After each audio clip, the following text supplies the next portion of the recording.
मामा, मामा, मैं शॉपिंग करने जा रही हूँ। आप भी मेरे साथ चलेंगी साड़ियाँ खरीदने के लिए? नहीं, आज नहीं। आज मेरा मूड ठीक नहीं है। क्या बात है मामा? आप इतनी परेशान क्यों लग रही हैं? मेरे तो समझ में नहीं आ रहा है मंदाकिनी, इस घर में हो क्या रहा है। अभिषेक और शिवानी की शादी मेरे गले में कांटे की तरह चुभती जा रही है। मैं इन दोनों को जितना पास लाने की कोशिश करती हूँ, दोनों उतने ही दूर होते जाते हैं। पर अब नया क्या हो गया माँ? पहले तो सिर्फ तनाव था, अब बदतमीजियां शुरू हो गई। अभिषेक शिवानी के लिए फूल लेकर आया और शिवानी ने उन फूलों को फेंक दिया। क्या? ये तो हद कर दी शिवानी ने। आपने उससे कुछ कहा या नहीं? शिवानी नहीं चाहती मैं उन दोनों के बीच में बोलूं। शिवानी के चाहने या नहीं चाहने से क्या होता है माँ? ये हमारे परिवार का मामला है और हमारे परिवार के डिसीजंस लेने का हक सिर्फ आपको है, शिवानी को नहीं। मंदाकिनी, आग की लौ को देखकर उसकी आंच का अंदाजा लगाया जा सकता है। अभिषेक और शिवानी के साथ डील करना उतना आसान नहीं है जितना तुम समझ रही हो। दोनों ऊपर से शांत रहते हैं, लेकिन उनके अंदर मुझे चिंगारियां दिखाई देती हैं और मैं नहीं चाहती कि चिंगारियां हमारे परिवार के डिसिप्लिन को जला डालें। फिर आप क्या करना चाहती हैं माँ? मैं उन दोनों के बीच प्यार बढ़ाना चाहती हूँ। जैसे प्यार बढ़ जाएगा, डिसिप्लिन अपने आप आ जाएगा। लेकिन इसके लिए भी आपने कुछ किया तो नहीं है माँ? मैंने आपसे कहा था ना, इन दोनों को कहीं दूर हनीमून पर भेज दीजिए, कुछ तो फर्क पड़ेगा। मैं वही कर रही हूँ मंदाकिनी। मैंने निरंजन को अनुराग और अभिषेक से बात करने के लिए भेजा है। वो लोग यही डिसाइड कर रहे हैं कि हनीमून के लिए कहाँ जाना चाहिए। देखते हैं क्या होता है।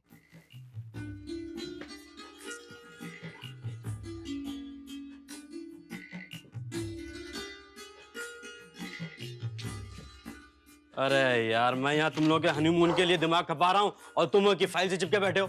मैं सुन रहा हूँ जीजा जी, आप लोग डिसाइड कर लीजिए, मुझे एक जरूरी काम पूरा करना है। ये लो, ये भी कोई बात हुई? हनीमून तुम्हारा और डिसाइड मैं करूँ? भाई ऐसा नहीं चलेगा। अब बताओ तुम लोगों को जाना कहाँ? भैया आप ही बताइए ना। मैं? अरे नहीं नहीं, जीजा जी आप ही बताइए ना। ये लो, घूम फिर के बॉल फिर मेरे ही कोर्ट। चलो भाई, अब मुझे ही कुछ सोचना पड़ेगा। ऐसा करो कि तुम लोग, मेरे ख्याल में स्विट्जरलैंड कैसा रहेगा? स्विट्जरलैंड? इतनी दूर कैसे जा सकते हैं? I mean, मैं और भैया इतनी लंबी छुट्टी नहीं ले सकते। यहाँ बिजनेस कौन संभालेगा? अरे साले साहब, ऐसा मौका जिंदगी में बार बार नहीं मिलता। मेरी मानो, निकल लो। तो फिर ऐसा करते हैं, भैया आप अकेले ही चले जाइए, मैं फिर कभी चला जाऊंगा। अरे नहीं नहीं अभिषेक, ये क्या बात हुई भाई? चाहे तुम आसपास ही चलो, लेकिन जहां भी जाएंगे साथ साथ जाएंगे। क्यों जीजा जी? तो फिर सिंगापुर कैसा रहेगा? सिंगापुर नहीं जीजा जी। क्यों? वो क्या है ना कि सिंगापुर में बहुत भीड़ होगी और फिर भीड़ में हनीमून पर जाने का क्या फायदा? I mean, वाह साले साहब वाह, आप तो छुपे रुस्तम निकले। चेहरे से तो बड़े सीधे साधे दिखाई देते हैं, लेकिन वैसे अब ऐसा करते हैं, तुम लोग अपनी बीवियों की पसंद पूछ लो, फिर उसके बाद डिसाइड करते हैं कि तुम लोगों को हनीमून पर कहाँ भेजा जाए। क्यों? हाँ हाँ, ये ठीक रहेगा।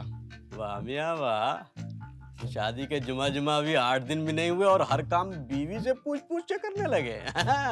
जीजा जी आप तो हद करते हैं। एक तो मैं आपकी बात मान रहा हूँ और ऊपर से आप। और वैसे भी जीजा जी, आप भी तो कोई काम दीदी से पूछे बगैर नहीं करते। हाँ भाई, हम तो हैं पक्के पत्नी व्रता, तभी तो उनके पीछे पीछे यहाँ चले आते हैं। वैसे मैं सोच रहा हूँ, तुमने मंदाकिनी का जिक्र किया है, तो मैं मंदाकिनी से ही पूछ कर ये डिसाइड कर लेता हूँ कि तुम लोगों को हनीमून के लिए कहाँ भेजा जाए। हैं? See you guys.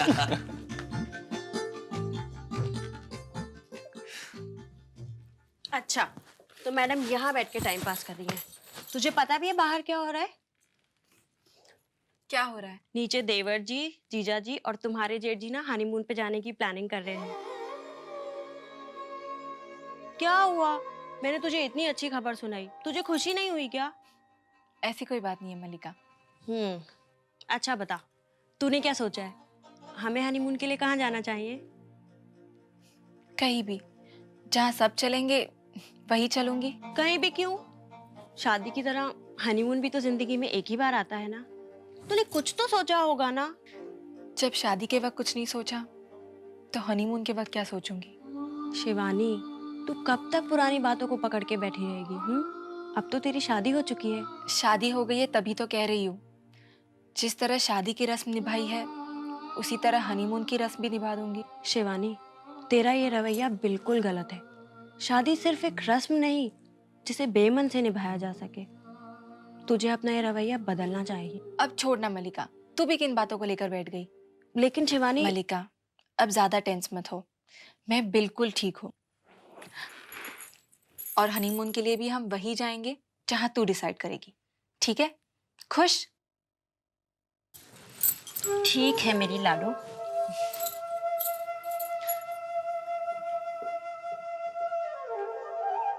तू क्या जाने मलिका, हनीमून के लिए कहाँ जा रहा है इससे ज्यादा जरूरी है दो दिलों का मिलना।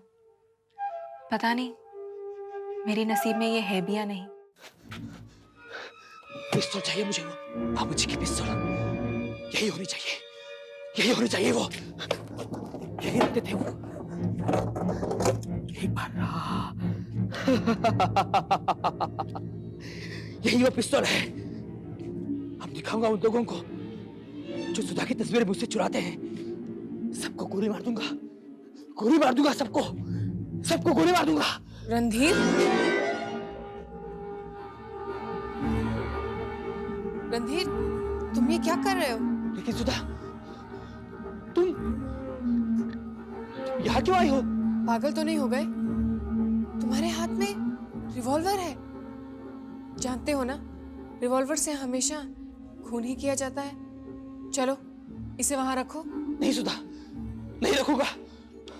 ये बताओ, तुम यहाँ क्यों आई हो? क्यों? ये मेरा भी तो घर है। नहीं, ये तुम्हारा घर नहीं है, ये तुम्हारे हत्यारों का घर है। याद नहीं? इस हवेली के पुराने रीति रिवाजों ने पहले में तुम्हारी जान ले ली है। सुधा, तुम भाग जाओ यहाँ से, नहीं तो ये दीवारें फिर से तुम्हारा गला घोट देगी। तुम भाग जा सुधा, तुम भाग जा, भाग जा सुधा। तुम रणधीर, तुम्हारे हत्यारे आ गए हैं, तुम भाग जा, भाग जा सुधा, भाग जा। अपने कमरे में जाओ। नहीं, नहीं, तू भाग जा, भगवान के लिए भाग जा सुधा। यहाँ कोई नहीं है बेटा। है माँ, सुधा है, मेरी सुधा है। सो तू भाग जा, ये तुम्हारी जान दे देंगे। छोड़ो मत मुझे। अगर तुम सुधा को छोड़ोगे ना तो मैं जान दे लूंगा, मैं सबके जान दे लूंगा। हाँ? बेटा अपने कमरे में चलो। चलो सुधा, तू भाग जा सुधा। चलो, ये तुम्हारा जान दे देगा, ये तुम्हारी जान दे देंगे सुधा, ये तुम्हारी जान दे देंगे।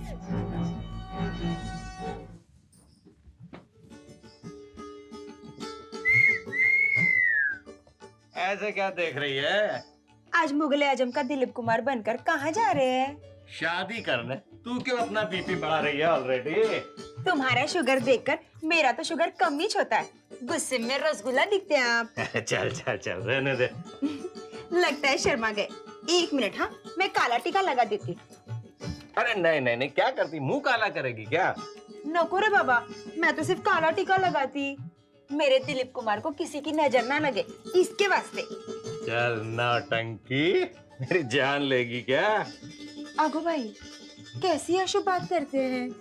जान जाए तुम्हारे दुश्मन की।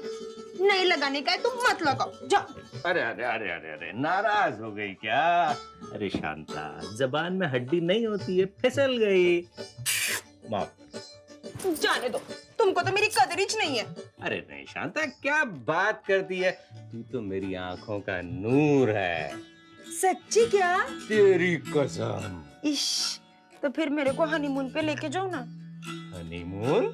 हाँ, वो अनुराग और अभिषेक अपने घर वालियों को लेकर हनीमून पे जा रहे हैं। मेरे को भी उनके साथ जाने का है। पागल है क्या? क्या बात कर रहे हैं? क्या हनीमून पर सिर्फ पागल लोग जाते हैं? शांता, हम हमारा हनीमून यहीं मनाएंगे। छी, घर पर कोई हनीमून होता है क्या? अरे होता है, जब पूरा घर खाली हो, और हम दोनों अकेले हों तो यहाँ से अच्छी कौन सी जगह हो सकती है हनीमून मनाने की? नहीं, मेरे को तो उनके साथ ही जाने का। अरे बात को समझ शांता, हम दोनों यहाँ अकेले होंगे तो तुझे रोजाना डांस करने को मिलेगा, गाना भी गाएगी तू, और मैं इत्मीनान से बैठ के देखूंगा, मजा आ जाएगा ऑलरेडी। तो सच्ची तुम मेरे को नाचने और गाने को दोगे? अरे वो तो मैं दूसरों के सामने नाचने गाने के लिए मना करता हूँ, पर अकेले में तो मुझे अच्छा लगता है ना ऑलरेडी। अगर ऐसी बात है तो फिर हम लोग हनीमून इधर ही मनाएंगे। यस, मैं काला टीका लगाऊं? लगा दे जो लगाना हो सब लगा।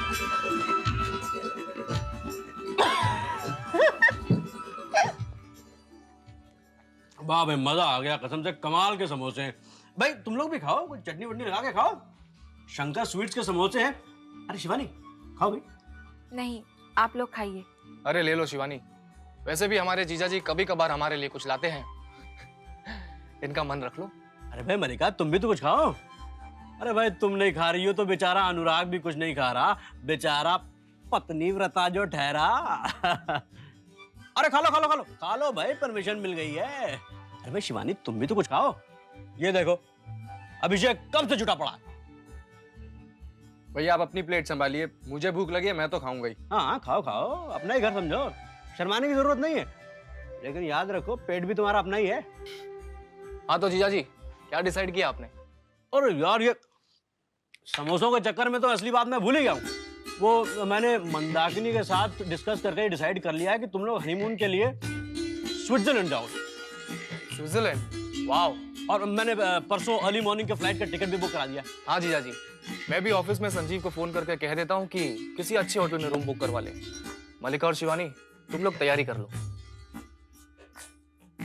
क्या हो मलिका, कोई प्रॉब्लम है? जी वो मुझे डर लगता है। होता है, पहले हनीमून में ऐसा होता है। जी मुझे हवाई जहाज में बैठने से डर लगता है, मेरी तबीयत खराब हो जाती है। वेरी सिंपल, तुम फ्लाइट में बैठते ही सो जाना, ये सोचना ही मत कि तुम प्लेन में बैठी हो। एक मिनट जीजा जी। अरे तुम चुप रहो, लगता है अनुराग को अब हनीमून पर अकेले ही जाना पड़ेगा। ठीक है भाई, it be a unique honeymoon. Malika तुम एक काम करना, प्लेन में बैठने से पहले चक्कर नहीं आने की दवा खा लेना, बस कुछ नहीं होगा। और फिर अनुराग तो है ही तुम्हें संभालने के लिए। क्यों अनुराग? हाँ बिल्कुल, मैं हूं ना। तुम तो बेवजह ही डर रही हो। नहीं नहीं, मैं नहीं जाऊंगी। ठीक ही तो कह रही है मलिका, उस दिन राजकोट से यहाँ आने में इसकी हालत इतनी खराब हो गई थी, और स्विट्जरलैंड तो बहुत दूर है। अरे भाई फिर तो हम कहीं भी दूर नहीं जा सकते, कहीं भी दूर जाने के लिए तो प्लेन में बैठना पड़ेगा ना। फिर तो हनीमून कैंसिल कर देते हैं। नहीं नहीं, मैं ऐसा नहीं कह रही, मैं ऐसी किसी भी जगह जाने के लिए तैयार हूँ जहाँ पे कार से जा सकते हैं। अब ऐसी जगह तो सिर्फ खंडाला ही हो सकती है। लो भाई, हो गया हनीमून, जाओ भाई खंडाला। राजीव, मैंने Mehta and Mehta Sheetal enterprises और डागामल ब्रदर्स के टेंडर लेटर तैयार करवा दिए, उन्हें डिस्पैच करवा देना। ठीक है अभिषेक। और हाँ, कल शाम तक रॉ मटेरियल का ट्रक आ जाएगा। मटेरियल की पेमेंट तो हो चुकी है, लेकिन ट्रक का भाड़ा देना बाकी है, वो तुम दे देना। और हाँ देखना, शायद पिछला भी कुछ पेमेंट बाकी है, तो सब चुकता कर देना। हाँ ठीक है। मैंने 1.5 लाख रुपए सैंक्शन कर दिए फुटकर एक्सपेंसेस के लिए, और पैसे की जरूरत पड़े तो माँ से सैंक्शन करवा लेना। ये सब तो मैं कर लूंगा अभिषेक, लेकिन तुम मुझे एक चीज बताओ, क्या तुम ऑफिस आना बंद कर रहे हो क्या? हाँ, मैं ऑफिस आना बंद कर रहा हूँ। हमेशा के लिए नहीं, सिर्फ कुछ दिनों के लिए। मतलब कि हम लोग हनीमून पर जा रहे हैं। ओह, तो ये बात है। कैसा लगा सुन के? दिल करता है ना किसी से प्यार करने को। क्या हुआ? कुछ नहीं, मैं इन पेपर्स को पढ़ के रिवीजन कर लेता हूँ। यार राजीव, क्या बात है, जब भी प्यार व्यार की बात आती है तुम बहुत अनईजी सा फील करने लगते हो। अभिषेक, कुछ घाव ऐसे होते हैं जिन पे जब हाथ रखो तकलीफ होती है।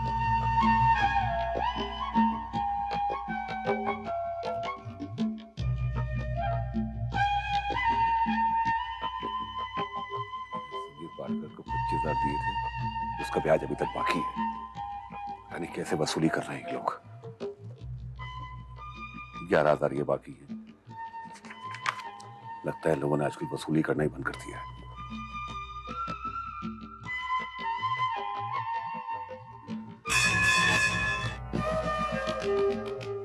क्या हुआ राजेंद्र? क्या होना है पिताजी? वही रणधीर का पागलपन। हाँ, कल रात से कुछ अजीब अजीब हरकतें कर रहा है। क्या हुआ क्या उसे? मैं जानता हूँ क्या हुआ है। क्या हुआ? पिताजी, रणधीर को पागलपन करने के लिए उकसाया जा रहा है। लेकिन उसे पागलपन करने के लिए कौन उकसा रहा है? और किसी को उससे क्या फायदा हो सकता है भाई? फायदा तो है, हमें परेशान करना। तुम्हारे हिसाब से कौन कर रहा है? वही कमीना सीबीआई इंस्पेक्टर समीर। लेकिन समीर ने तो आजकल हमारे घर में आना जाना बंद कर रखा है ना। वो हमें सिर्फ भुलावे में रखने के लिए। रात के अंधेरे में आज भी समीर हमारे घर आता जाता है। क्या कह रहे हो ये? सच कह रहा हूँ। कल रात ही चौकीदार ने उसे हमारी हवेली के आसपास मंडराते देखा है।